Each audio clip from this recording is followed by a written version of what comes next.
See the description box for timestamps on covering the book, finishing details, sewing signatures, etc. Hi friends, thanks for joining me.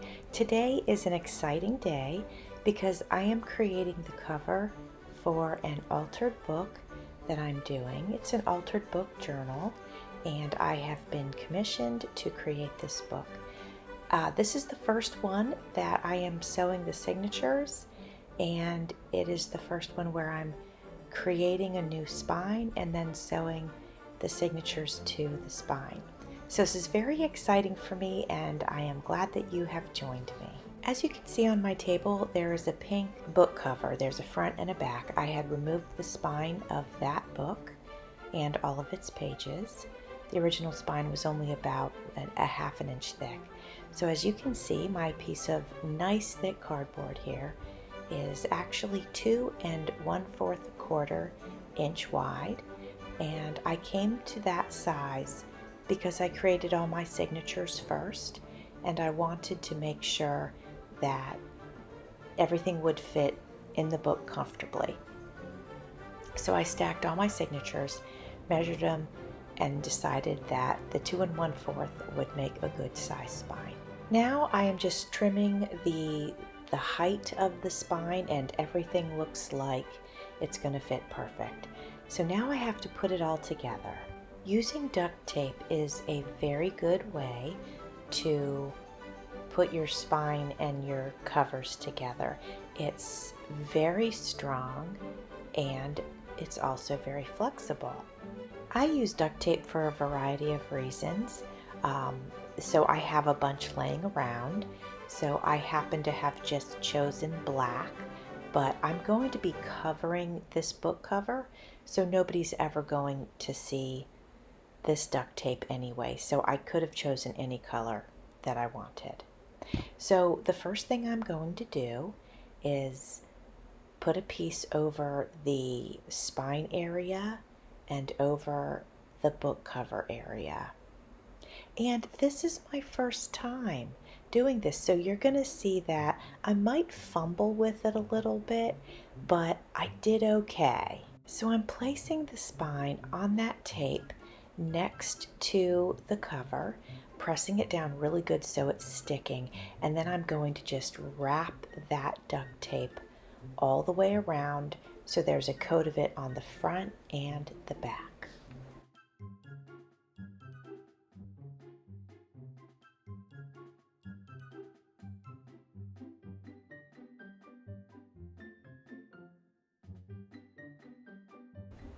So here's what it looks like. I'm very happy with it. It looks nice and clean. It will open and close, and I'm thrilled with that. So now I'm going to add one more strip of the duct tape straight down the center, and I'm going to do that because I know that I'm going to be using an awl to put holes in the spine so that I can sew the signatures in, and this will give it a layer of, I don't want to say protection, but strength. So when I put the holes in to sew the signatures, the cardboard won't tear. It'll have a little hole, but it won't tear over time. It should remain very sturdy. Now it's time to cover the book cover. I'm going to use one piece of fabric and I'm just going to cover the whole thing at once. I did not watch a tutorial on how to do this, so I'm just using what is common sense to me to put this cover on. I want this cover to lay nice and flat, so I'm actually going to use decoupage. I will begin by putting decoupage on the spine, and then I will be pressing the fabric into the decoupage, if you will. And then you know how where when the book opens, where the cover I guess meets the spine, there's usually like a dip there, and that's on every book. I will use a ruler and press into that, and that way we know that everything's attached 100%. Personally, I very much enjoy working with decoupage. A lot of people seem to have problems with it, But I will tell you this, if you use even coats, decoupage is such a gift. I wonder sometimes if maybe people put it on not even, and maybe it's kind of lumpy and bumpy, or they use too much, or even too little. I live in Florida, so I run fans all the time, and I notice that when I put decoupage on, I tend to put it on thin because it's best to work with it that way. But when I have my fans on, it dries rapidly. So I have to put it on a little bit thicker. So what you're going to see me doing here is I'm going to be putting it on, I guess medium, not too thin, not too thick. But you see I'm doing it in sections. So I'm putting it on and then I'm pressing that section down. Then pulling my fabric back to where, my glue line was, and then pressing, and then pulling the fabric back, putting more on, flipping it back over and pressing, so on and so forth. That way I am assured that everything is even. I haven't done too much at one time. There wouldn't have been an area that dried before I laid the fabric over it and then there was a weird air bubble. So I guess what I'm trying to say is when you work with decoupage, just be patient, be detail oriented, and if you do, it will give wonderful results. The outside of the book cover is completely done. Now I'm working on wrapping that fabric onto the inside cover. I'm marking where I'd like to cut it, and I'm cutting it right just before the front cover meets the spine. Now I'm ready to begin decoupaging the cover onto the inside front cover. And I'm going to do it exactly like I did on the outside. You see I'm taking my time there, putting decoupage right on that outer edge, just to make sure, again, I don't want any air bubbles in here at all. So I did that, and then about an inch on the inside, pressing the fabric down, and then I will move on an inch further. Okay, so that part of the inside cover is done. We are going to move to the other side. The other side will not only cover the inside back cover, but it will also extend over and cover the spine.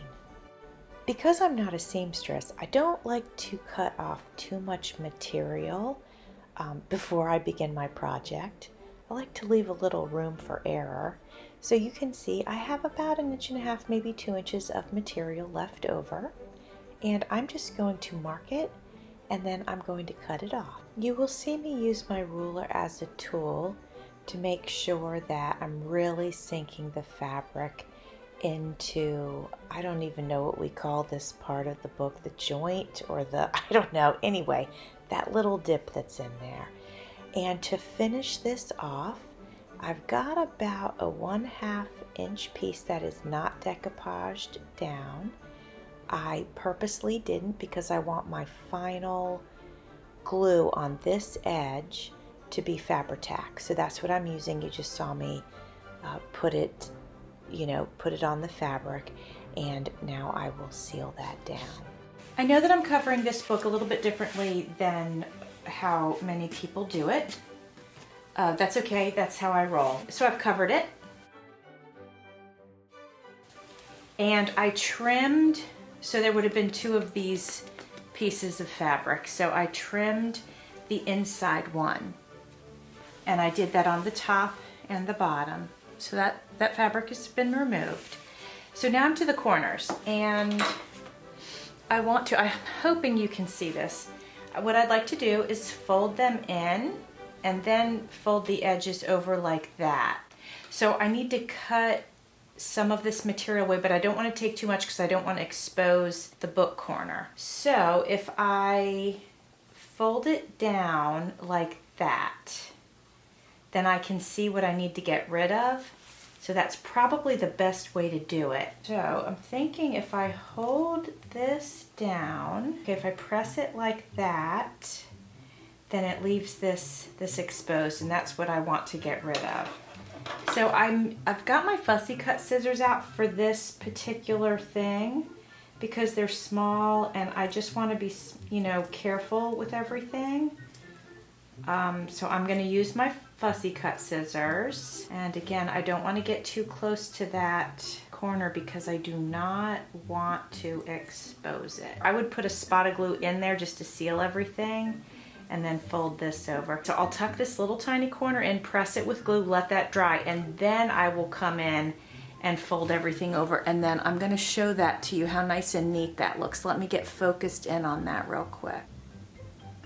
All right, so do you see that all focused in now? Nice crisp corner. That's what I'm gonna do to each one of the corners. I'm not gonna do it on camera because it could be a little bit tedious. And then when I'm done, it'll be nice because I'll have the book cover and then the outside and the inside will be all exactly the same. It'll have the little fold over right here. I'm hoping that'll look nice and neat. If it's not perfect, that's okay. I'll cover it with like a piece of lace or something or ribbon. But I like this. I like how it's really one piece of fabric. I'll get back with you and let you know how these corners turned out. I wanted to let you know that this actually was going way better than I thought it would. So I'm gonna just show you what I did. I'll do it in fast motion. But anyway, I removed any extra material, but being very careful not to remove too much. I dipped my skewer into my Fabri-Tac, just shoved it in the corner there, and pressed down the material. I held it for a few seconds while it dried, and voila, it was done. Before I fold that fabric in onto the inside cover and Fabri-Tac it down, I want to make sure it looks even so that it's neat and tidy once I do that. So I marked a 1/2 inch all the way down, and now I'm just cutting it so that it's just even and nice and neat. Thinking about these seams right here, I might remove some bulk out of here so that it doesn't infringe upon the book closing. I don't want too much material in here, so I'm going to cut these. Notice that I bend the cover to a closed position and then I notch the material. And then I went ahead and notched out a very tiny V, and that way when I go to fold the material over, again, it'll lay very nice and neat and there won't be any bunching. Now it's time to Fabri-Tac that down. So I'm going to show you how I sewed the signatures, and the first thing I did was stabilize the pages in the signature. I happen to have clothespins on hand, so that's what I used. But I have seen clips from, you know, like office clips, big paper clips.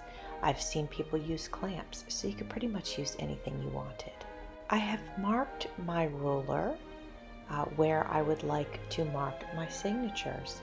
And I marked my ruler, I put a little piece of tape on it, and then I marked it. And that way I am sure that I'm putting the holes in the exact right spot in each signature and also in the spine of my book. Now that the spots are marked, I will begin using my awl in order to press the hole through the signature. And underneath my signature, I have a cutting board. So just so long as you have something between your awl and your table, you want to put something in there. Now I will measure out how much of my string that I need, and I am using a waxed string that was specifically made for binding books. I ordered a multi-pack on Amazon.com, so I got lots of different colors, which I'm excited about. I've chosen to use purple because there's a lot of purple on the cover of the book. To begin sewing the signature, I started on what I will call the outside of the signature. So I pushed the needle through there, and then I put it through the next hole, and you do that twice so that the beginning of the thread and the end of the thread they end up in the same place, and then you can tie a knot in them. I'm sure that didn't make a lot of sense, but hopefully you know what I'm talking about. So you can see here what I mean by the beginning and the end of the thread somewhat ending up in the, they're ending up in the same, on the same side of the signature, I guess is the best way to describe that. So now I can tie a knot in them. So here is my book cover. And these are my 3 signatures. So the first thing I'm going to do is mark the center of my book, and the center will be exactly where my middle signature will go. And my book spine is 2.5 inches wide. So 2.5 divided by 3. I'll be right back. I'm going to go do some math. I've drawn the lines to equally divide my signatures. I'm not sure if you can see them, but there's one here, and we've got one here. They're red, so I think you can see them, and one here. This equally divides my signatures. I have 3 of them. That's why there's 3 lines.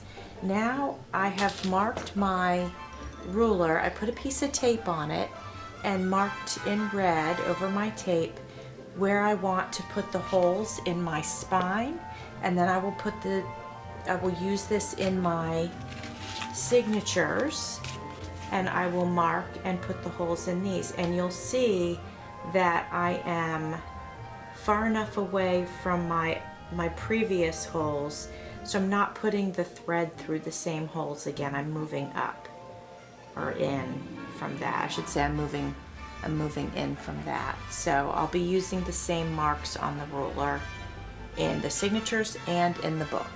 All right, this is my first time doing this, so wish me luck. I've been patient and taken the time to mark everything so that I won't make a stupid mistake. I might make a mistake, but hopefully it won't be terrible. So I'm pushing through with my tool here, and I have gotten all the way through. I could feel it in the back. This is a cutting board, and I just put this little cardboard on it just to protect my cutting board a little bit. So you can see that I got through over here. Hopefully you can see that. And now I do want to actually come through this side as well. And yes, I'm being careful that I'm not going to stab my finger. I just want to make this big enough to get my thread through there. So hopefully you can, let's see if you could see it. It's right here is the little hole. So I'm going to do that on all 3 signature lines, and then I'll do it below as well.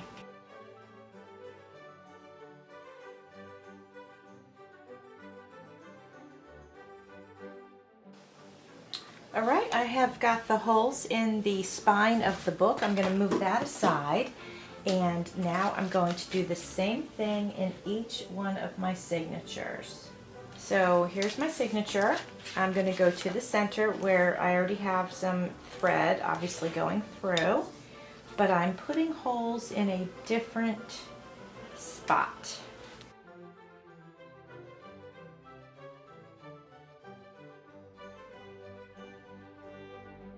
And I will do that to all 3.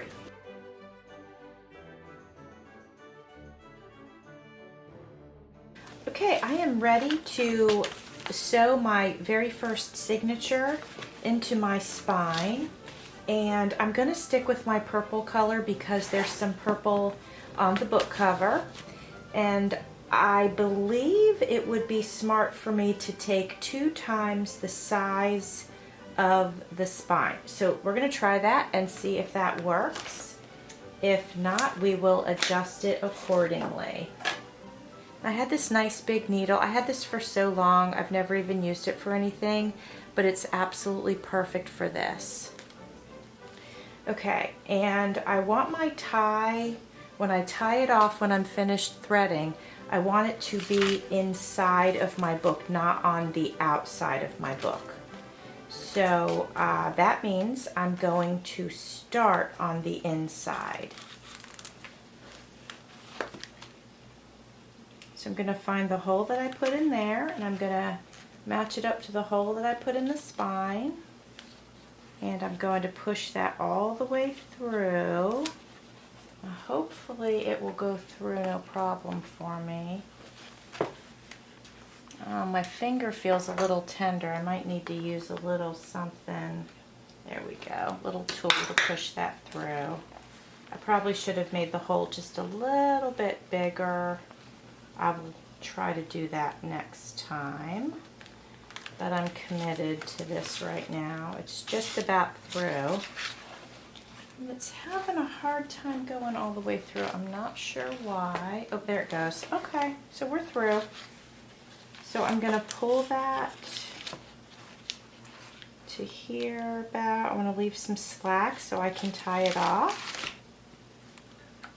And then I'm going to kind of expose. Can you guys see? Okay.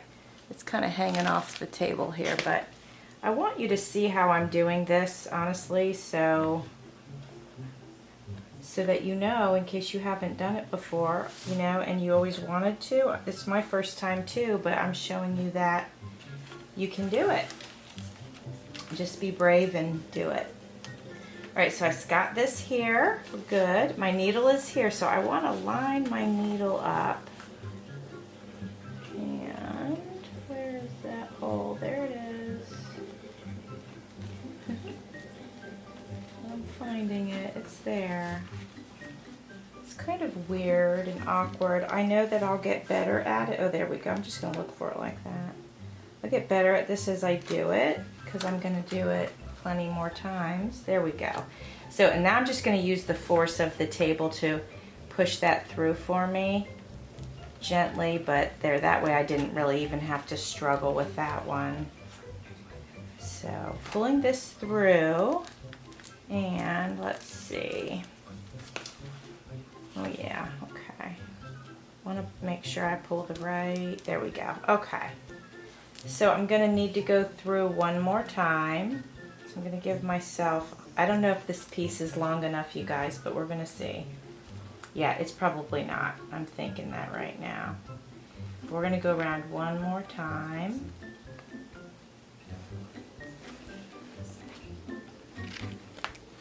I've got to line it up properly so I can do it right. There we go. There it goes. Okay. Should be a little easier this time. Let's hope so. Yep. There she goes. All right, I'm going to pull that tight. I probably should have used a longer string, but let's see what I can do here. I can pull more. I just have to be able to tie it. So now, if I didn't give myself enough string, honestly, it's not that big of a deal. I will just redo it with a longer string, and I'll go 3 times the length of the book instead of 2. And I am trying to get it through here. You can see why people don't do it on camera that much, because, you know, it takes a little patience and all of that. Okay, let me set it on the table like I did the first time, see if I can line it up. There it goes. Okay, there we go. Just pushing that through gently. Okay, now I did not, I'm pulling it tight, but I did not give myself enough to, well, okay, I can tie this off, and so I will, but look, I want to show you up close. This is the only string. This is the little bit that I have left. It is enough to tie a knot, but it's not going to be that comfortable. I'm going to do it, but I'm definitely going to give myself more string for the next signature. So I'm just going to pull it tight, make sure I've got it. Yeah, it's tight, so I'm going to tie that off now. Alright, now I'm going to do it to the other 2. Alright, I'm getting ready to sew in my last signature. So I am threading my nice big needle, opening my signature to the center page. I'm starting on the inside. Like before I mentioned that I would like it tied on the inside, not the outside. So I'm starting on the inside.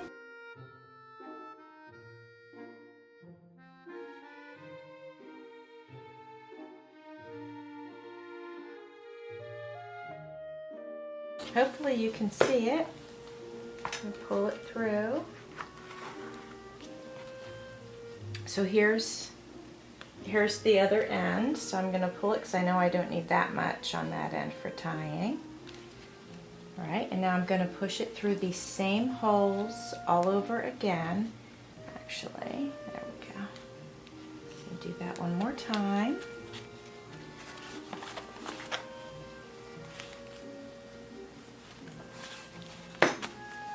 If I lift this up, then I can look and see. We can pull it tight when we're done.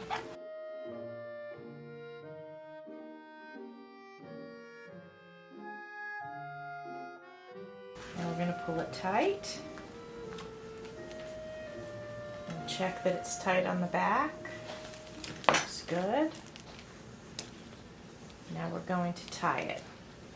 I am going to triple knot it. I feel like once I get comfortable with the whole process, like I said, this is my first time, once I get more comfortable, I will definitely want to be more creative and do like, you know, fancy stuff and crisscross and all that. But for now, I'm very happy that I've completed my first, you know, book that I created.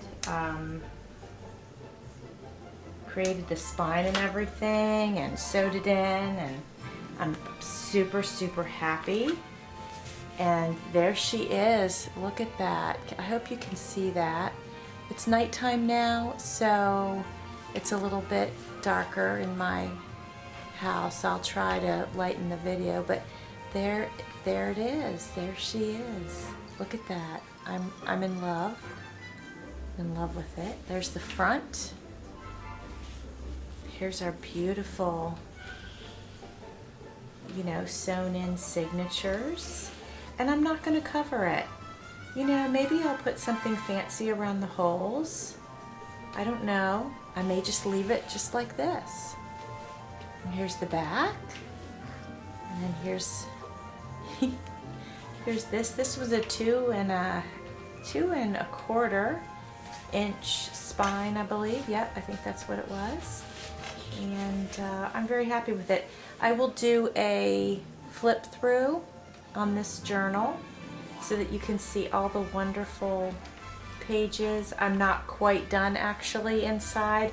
I have a whole pack of ephemera I would like to put in, and I might like to add some more lace or ribbon to some of the edges. So I'm not completely done, but when I am, I will do a flip through. Thanks for watching. See you soon.